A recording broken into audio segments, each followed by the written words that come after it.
Do you know many people are having trouble with connecting their Bose QuietComfort Earbuds to the Bose Music app? Don't worry. In this video, we'll show you how you do this. Let's start. Step 1. Update app. Ensure the Bose Music app is updated and your mobile device supports it fully. Step 2. Reset earbuds. Remove both earbuds from the case, check the battery, and reset them. Step 3. Reconnect Bluetooth. Turn off Bluetooth on your device, then turn it back on and reconnect. Step 4. Enable pairing. Enable pairing mode by holding the Bluetooth button on the case until you hear "Ready to connect."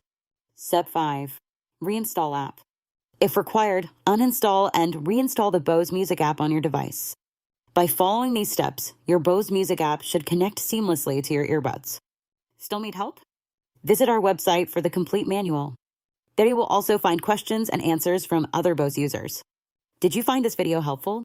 By subscribing, you help us continue to answer users' questions. So, subscribe to our channel. Thanks for watching and see you in the next video.